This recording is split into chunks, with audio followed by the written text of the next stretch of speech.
Captain Jake Morrison had always prided himself on being prepared for anything the universe could throw at him.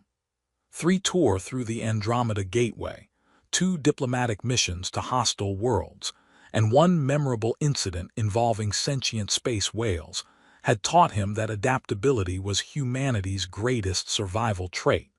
Nothing, however, had prepared him for standing in the grand throne room of the Zephyrian Empire, wearing a dress uniform that made him feel like a glittering disco ball with delusions of grandeur. The ceremonial fabric caught every beam of the quantum-filtered starlight streaming through the palace's crystal dome, creating prismatic displays that would have been beautiful if they weren't attached to his increasingly uncomfortable body. Jake tugged discreetly at his collar, wondering if whoever designed Terran diplomatic uniforms had ever actually met a human being or just worked from theoretical specifications. "Remember, Captain," Colonel Hayes had briefed him before departure, "you're there as a cultural observer. Smile, nod, don't touch anything that glows, and for the love of Einstein's ghost, don't mention that incident with the gravity well on Kepler 442b. Simple enough in theory. In practice, Jake was discovering that observing Zephyrian culture was like trying to understand a symphony while standing inside the instruments. The ritual of ancestral echoes, a ceremony he was told honored the memory of deceased rulers, involved harmonics that seemed to resonate directly with his bone marrow and bioluminescent displays that painted the air itself in colors that didn't have names in any human language. Queen Seraphina moved through the ancient rites with a grace that defied the moon's low gravity, her elongated ears catching the ethereal light like delicate silver wings. Jake had met her several times during diplomatic functions, but seeing her in full ceremonial regalia was like witnessing a myth come to life. The Zephyrian royal crown, if it could be called that, appeared to be made of crystallized starlight and floated approximately 3 inches above her head, occasionally rotating to music only it could hear.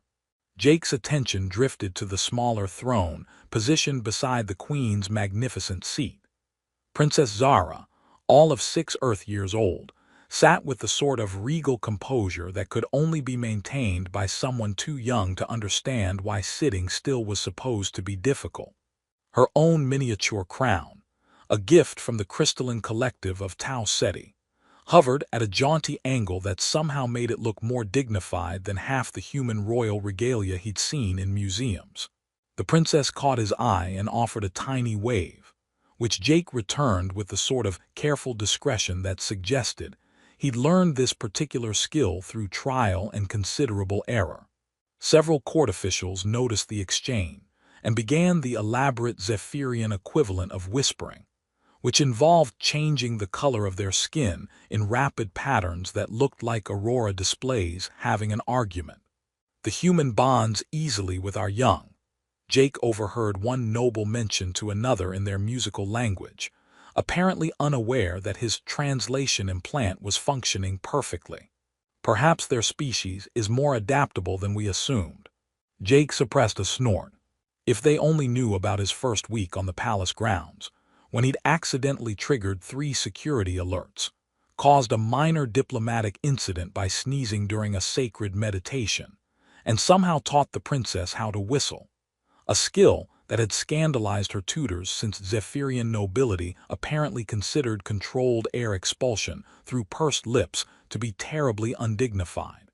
The ceremony proceeded with the usual pomp, involving floating crystals that hummed in harmonies that made his teeth itch, telepathic choirs that somehow managed to be both hauntingly beautiful and completely incomprehensible, and enough ritual incense to fog a small moon. Jake had attended enough of these functions to recognize the various phases. The invocation of ancient wisdom, lots of glowing. The presentation of hereditary artifacts, more glowing, but with musical accompaniment, and his personal favorite, the demonstration of royal lineage stability, peak glowing, occasional levitation. As cultural liaison, a title that sounded impressive but mainly qualified him to not accidentally start interstellar incidents every time he opened his mouth, Jake's role was strictly observational. He'd gotten surprisingly good at it, though he still couldn't figure out why the Zephyrians found human sneezing so amusing. Apparently, the involuntary nasal expulsion of air particles struck them as the height of comedy, leading to several embarrassing situations where he'd inadvertently become the entertainment during formal dinners. The assembled nobility represented a cross-section of Zephyrian high society, their names sounding like musical instruments having philosophical discussions.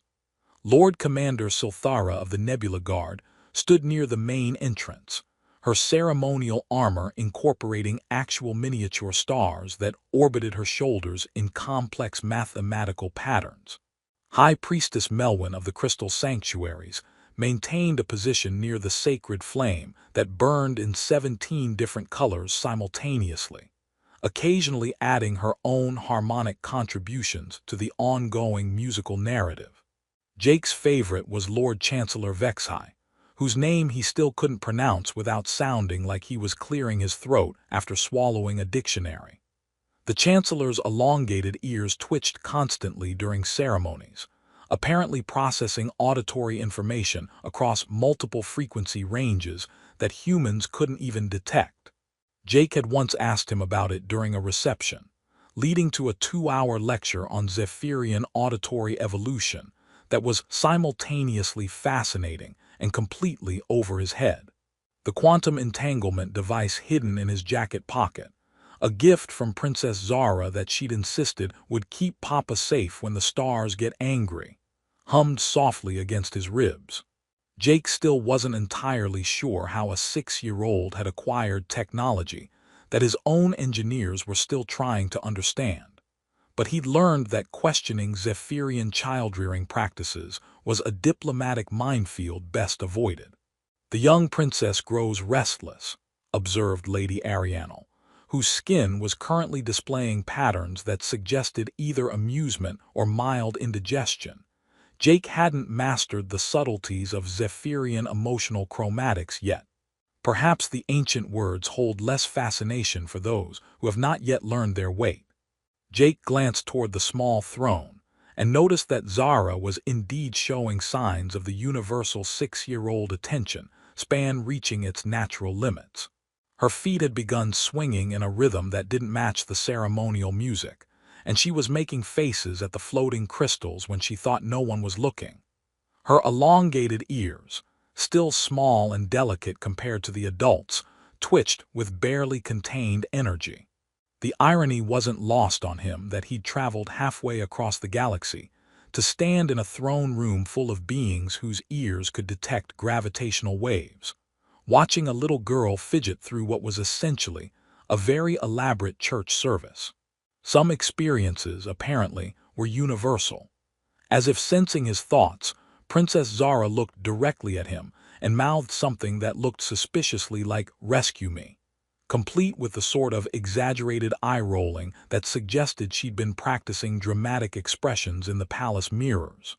Jake bit back a smile, knowing that any overt reaction would be noticed by at least 17 different court officials, and analyzed by the palace's social dynamics monitoring system.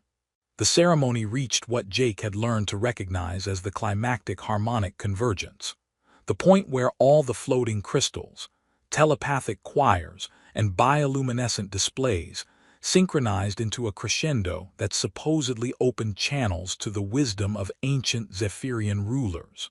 The effect was undeniably impressive, like being inside a cosmic orchestra where every instrument was made of pure energy, and the conductor was the universe itself. It was also, Jake noticed with growing alarm, the exact moment when Princess Zara decided she'd had enough of sitting still. The moment Princess Zara slipped from her miniature throne, Jake's diplomatic training kicked in with all the effectiveness of a chocolate teapot in a solar flare. His brain immediately began cycling through emergency protocols. Option A, pretend he hadn't noticed and hope she'd return on her own.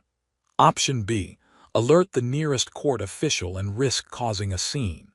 Option C, accept that he was about to become the center of an interstellar incident and start composing his resignation letter in his head. Unfortunately, Princess Zara had apparently inherited her mother's strategic thinking along with her father's, whoever he was, stubborn determination.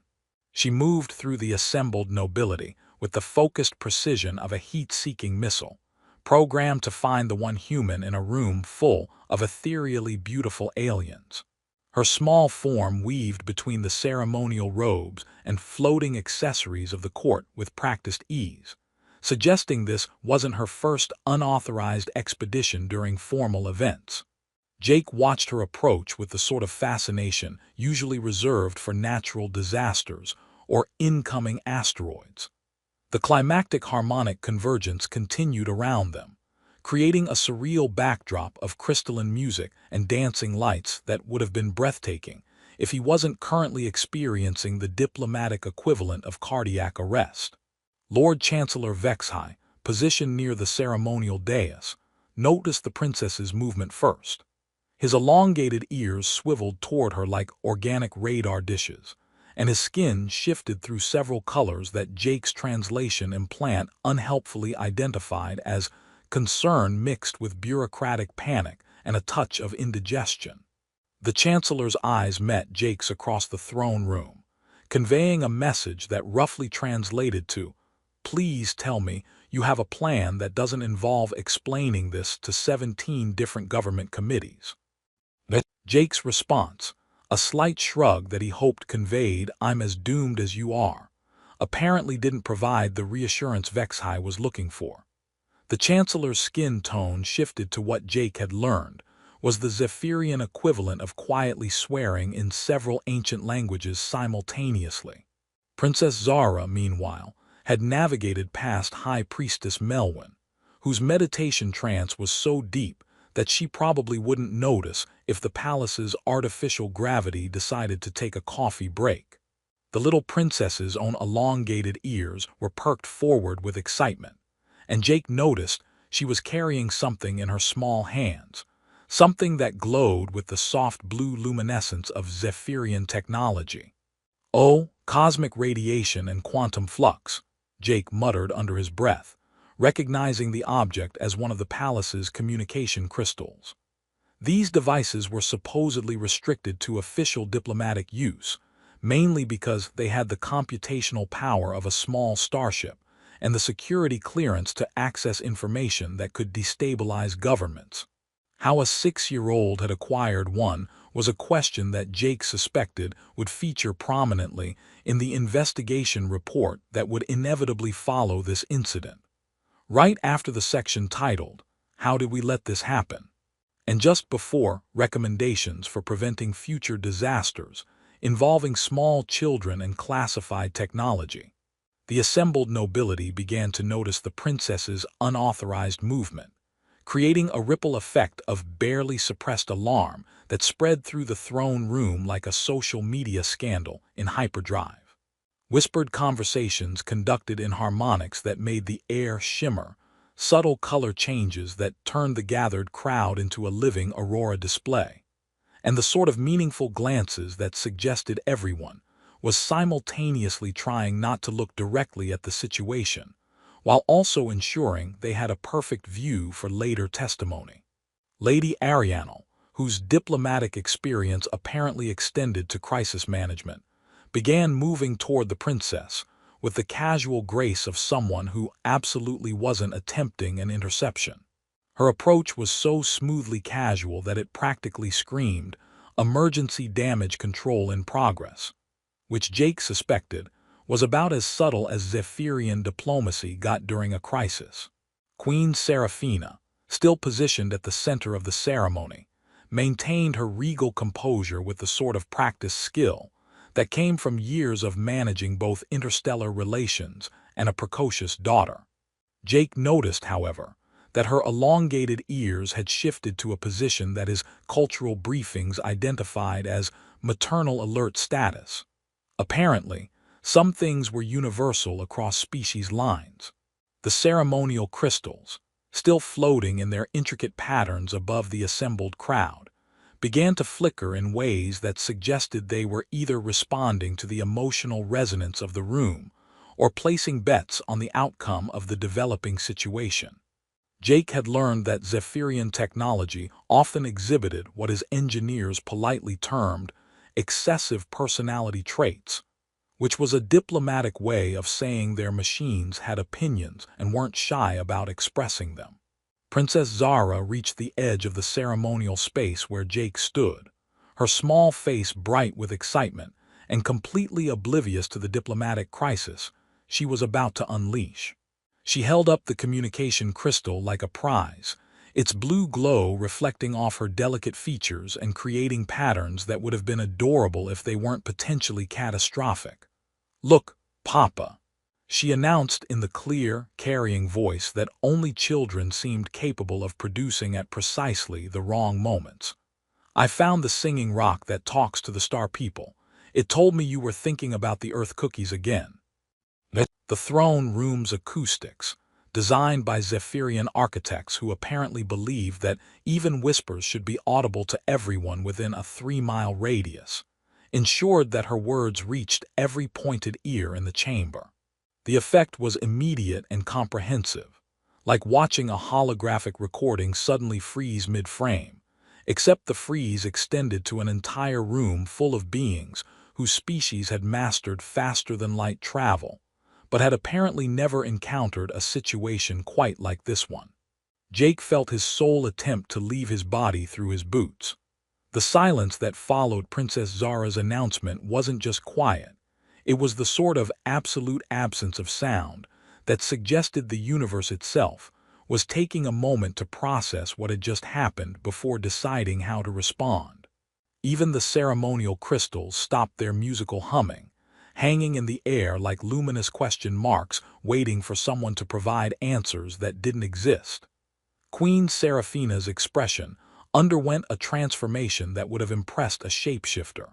Surprise, mortification, and what might have been relief flickered across her features so quickly that Jake wondered if Zephyrians experienced emotions at light speed, or if he was witnessing the real-time collapse of several carefully maintained diplomatic fictions.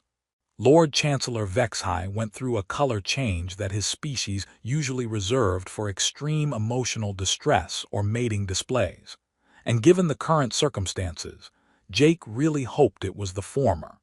The Chancellor's ears had gone completely rigid, pointing straight up in what Jake's cultural briefings had identified as the Zephyrian equivalent of a blue screen of death. High Priestess Melwyn emerged from her meditation trance with the sort of confused blinking that suggested her spiritual connection to the cosmic forces had not prepared her for small children announcing family relationships during sacred ceremonies. Her normally serene expression had been replaced by the look of someone trying to calculate complex equations while riding a roller coaster. Lady Arianel froze mid-step, her diplomatic approach interrupted by what was clearly a situation that hadn't been covered in any of her crisis management training. Her skin displayed patterns that Jake's implant translated as, "Does anyone have a manual for this?" followed immediately by, "Why is there never a manual when you need one?" The most unsettling reaction came from the ceremonial crystals themselves, which began pulsing in synchronized patterns that suggested they were either having a collective nervous breakdown or attempting to process information that exceeded their computational parameters. Jake had a terrible suspicion that Zephyrian technology was advanced enough to understand the implications of what had just happened, which meant the palace's computer systems were probably already composing the incident reports.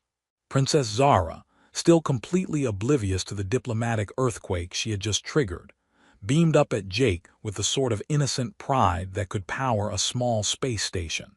She was clearly expecting praise for her technological treasure-hunting abilities and had no concept that she just announced their relationship to an audience that included representatives from 12 different star systems and at least 3 species whose first contact protocols specifically prohibited this sort of emotional complexity. Did I do good? The aftermath unfolded with the sort of bureaucratic efficiency that would have impressed a Vagon constructor fleet. Within 37 minutes of Princess Zara's announcement, Jake knew the exact timing because the palace's chronometer system had apparently marked it as a significant historical event and begun broadcasting updates to every administrative department in the Empire. He found himself in Emergency Conference Room Theta 7, facing a tribunal that looked like it had been assembled by someone with a very dark sense of humor. High Admiral Kethra of the Stellar Defense Command sat at one end of the crystalline table, her battle-scarred ears twitching with the sort of nervous energy that suggested she'd rather be fighting space pirates than dealing with diplomatic complications involving small children. To her left, Ambassador Velter from the Galactic Council adjusted his formal robes with the practiced movements of someone who had attended far too many emergency sessions about human behavioral anomalies. "Captain Morrison," High Admiral Kethra began, her voice carrying the sort of authority that could order solar systems to rearrange themselves for better strategic positioning. "Perhaps you could explain how a 6-year-old princess came to possess a Class 7 communication crystal during a sacred ceremony." Jake glanced at the crystal in question, which Princess Zara had reluctantly surrendered to palace security after being promised ice cream and a detailed explanation of how starship engines worked. The device sat in the center of the table, occasionally pulsing with soft blue light, and what Jake was increasingly certain were expressions of technological smugness. "With respect, High Admiral, I'm not entirely sure Princess Zara's acquisition methods fall under standard military protocols," Jake replied, trying to strike a balance between honesty and not admitting that a first grader had apparently infiltrated classified technology storage areas for fun. "Your security systems might want to consider that she's roughly 3 feet tall and can fit through ventilation ducts that were designed for maintenance drones." Ambassador Velter's skin shifted to a pattern that Jake's implant translated as bemused resignation mixed with the desire for early retirement. The diplomat had been dealing with human-related incidents for the better part of a decade and had developed what appeared to be a specialized color palette for expressing bureaucratic suffering. "The technological breach is concerning but secondary," Velter noted, consulting a data pad that was displaying what looked like a family tree crossed with a legal document. "The primary issue is the princess's public declaration of familial attachment. Our xenosociology department is currently experiencing what they describe as computational overflow, trying to process the cultural implications." Through the conference room's transparent walls, Jake could see the palace corridors buzzing with activity. Diplomatic couriers were moving with the sort of urgent purpose that suggested emergency communications were being transmitted to multiple star systems, while maintenance staff attempted to calibrate the ceremonial crystals that were apparently still processing the emotional resonance from the throne room and refusing to return to their standard operating frequencies. "The Terran embassy has been contacted," Admiral Kethra continued, her pause suggesting that "contacted" was a diplomatic euphemism for bombarded with urgent demands for explanations that don't exist. "Ambassador Chen is requesting immediate clarification regarding your relationship status with members of the royal family." Jake winced. Ambassador Chen had specifically briefed him on maintaining appropriate professional boundaries, using language that had become increasingly creative as Jake's assignments brought him into closer contact with the royal household. The ambassador's final words had been something along the lines of, "Morrison, I don't care if the princess adopts you as her personal pet human. Just don't create a situation that requires me to explain human family structures to beings who reproduce through synchronized crystal harmonics." "There might be a slight problem with that request," Jake admitted, watching the communication crystal pulse in what he was beginning to interpret as technological laughter. "Princess Zara has been. Well, she's been calling me Papa for about 3 months now. Privately, I thought it was just a phase." The silence that followed was the sort usually reserved for moments when starship captains realize they've accidentally plotted a course through a black hole. Ambassador Velter's skin went through a rapid succession of colors that his implant couldn't translate, though Jake suspected they were all variations on profanity in 17 different languages. 3 months, High Admiral Kethra repeated slowly, as if testing the words for explosive potential. Captain, are you telling us that you've been functioning as an unofficial parental figure to the heir apparent of the Zephyrian Empire for a quarter of a standard year? It started with bedtime stories, Jake said weakly, knowing how inadequate that sounded as a defense. She couldn't sleep after her nightmares about the Void Wraiths, and Queen Seraphina mentioned that human folklore might provide different perspectives on courage and friendship. One thing led to another, and suddenly I'm reading her stories about Earth animals and teaching her to make paper airplanes. Paper airplanes. Ambassador Velter repeated in the tone of someone discovering that the universe had developed a sense of irony specifically to torment diplomatic corps personnel. You taught the future empress of a star-spanning civilization to fold processed plant matter into aerodynamically inefficient projectiles. They're actually quite sophisticated when you consider the physics involved, Jake protested, then immediately regretted it when both officials turned to stare at him with expressions that suggested they were reconsidering his psychological evaluation clearances. Look, the point is that she started calling me Papa during story time, and I didn't want to hurt her feelings by correcting her. Have you ever tried to explain complex adult relationship boundaries to a 6-year-old who can levitate furniture with her mind? The communication crystal pulsed brighter, and Jake could swear he heard it amid a sound that resembled giggling. Zephyrian technology was notorious for developing personality quirks, but this was the first time he'd encountered a device that seemed to find diplomatic crises amusing.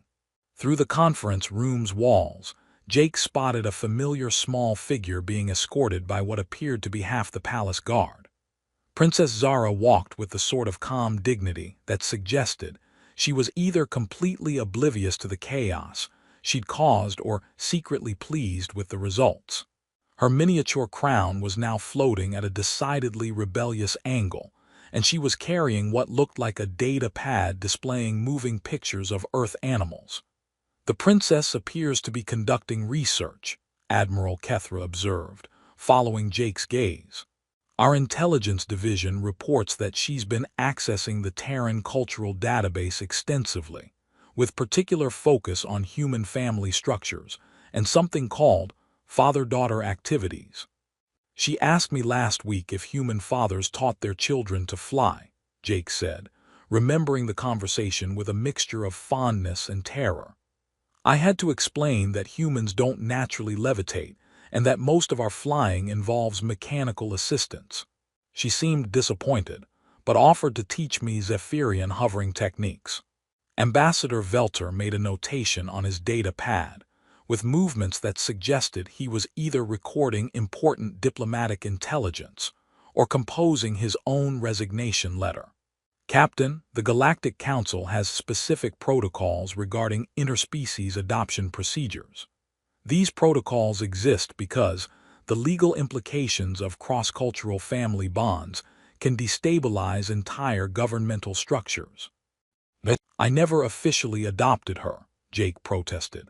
She just decided I was her father and announced it to the universe during the most politically sensitive ceremony of the Zephyrian calendar year. Yes, about that, Admiral Kethra interjected, consulting her own data pad. The ritual of ancestral echoes is broadcast live to 47 different star systems. Current estimates suggest approximately 12 billion beings witnessed the princess's declaration.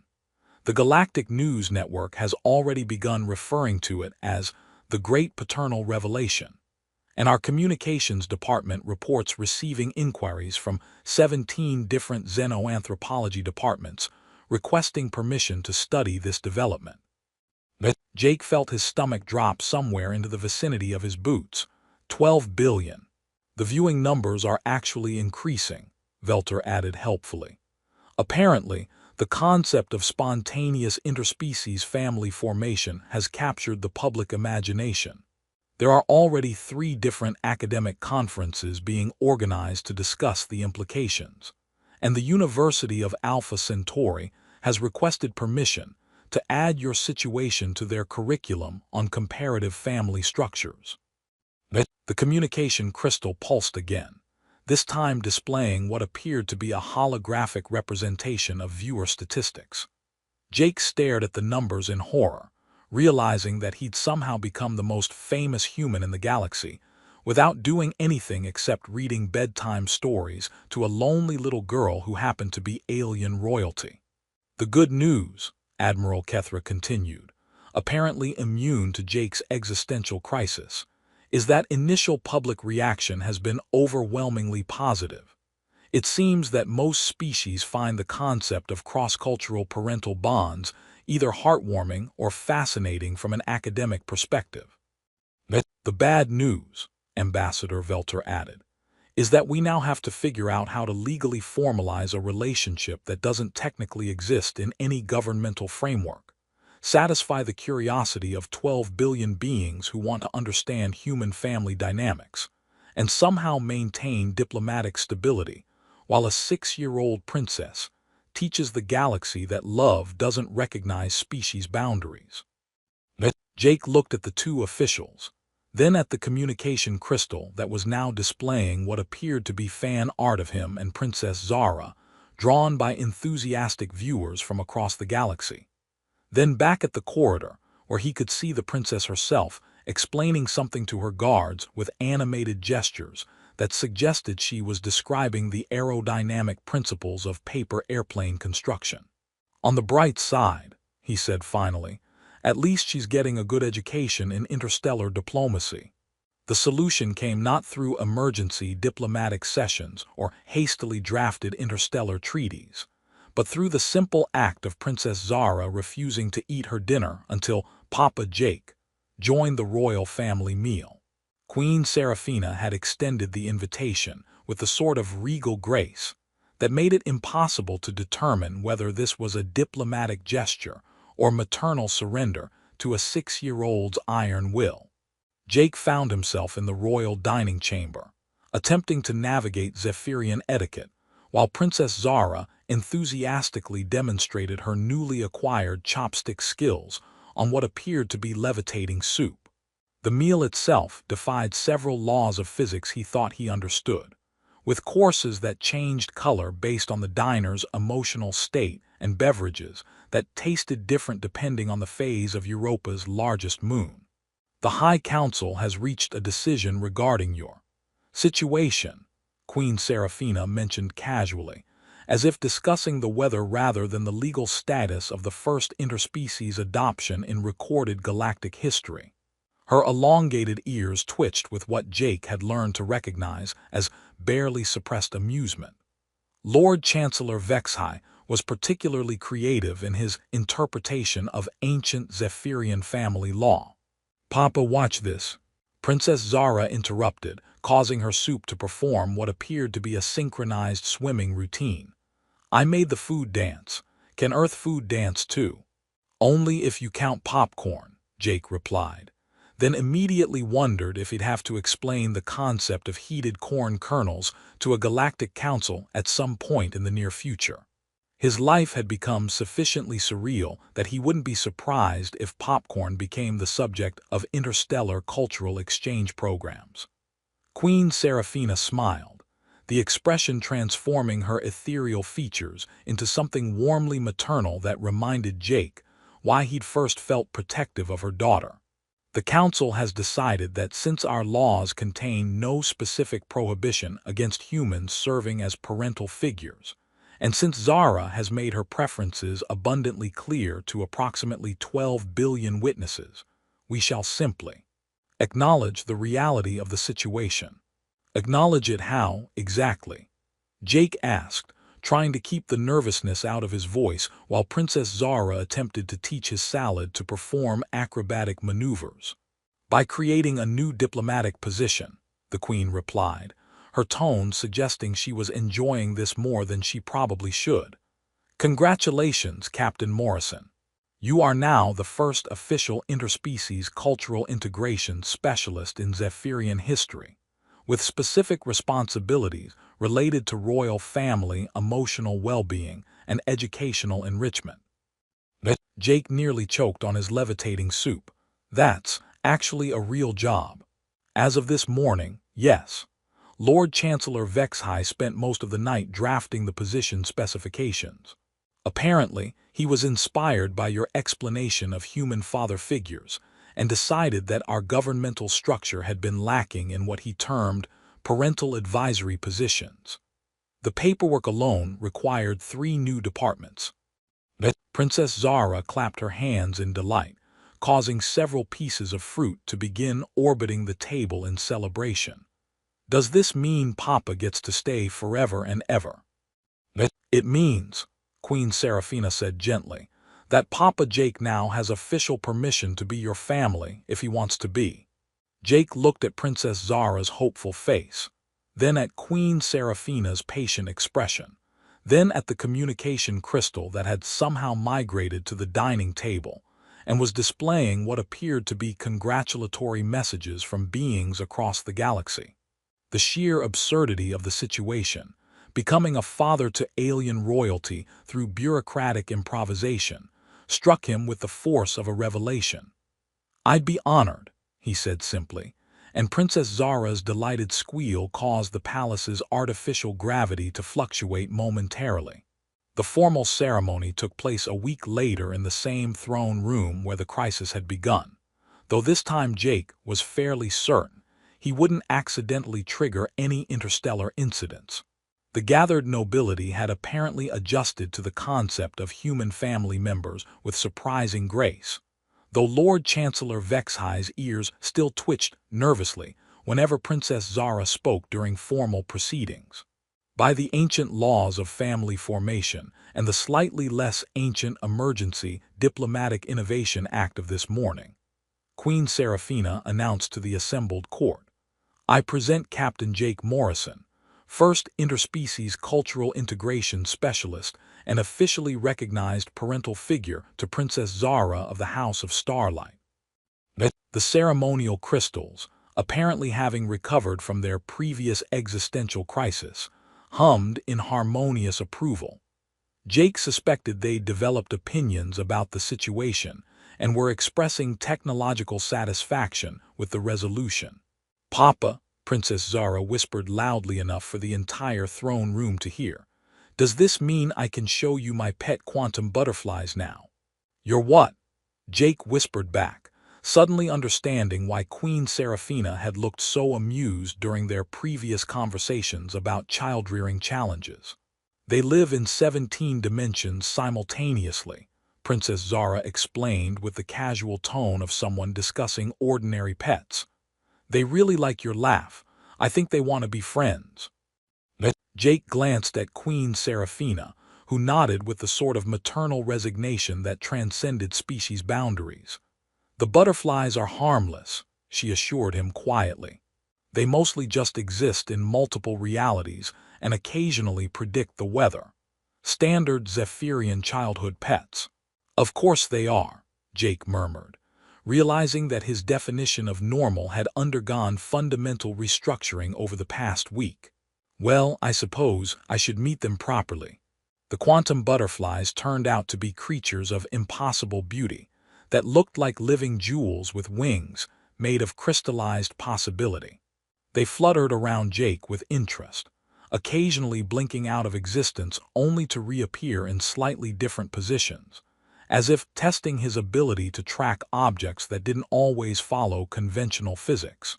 "They approve," Princess Zara announced after what appeared to be a complex nonverbal negotiation between herself and the interdimensional insects. "They say you smell like kindness and earth cookies. Also, they want to know if humans can teach them to make paper airplanes in multiple dimensions simultaneously." "I'm honestly not sure that's physically possible," Jake admitted, then paused as one of the butterflies somehow managed to fold spacetime into what resembled a tiny paper crane. "Then again, I'm learning that physically possible is more of a guideline than a rule around here.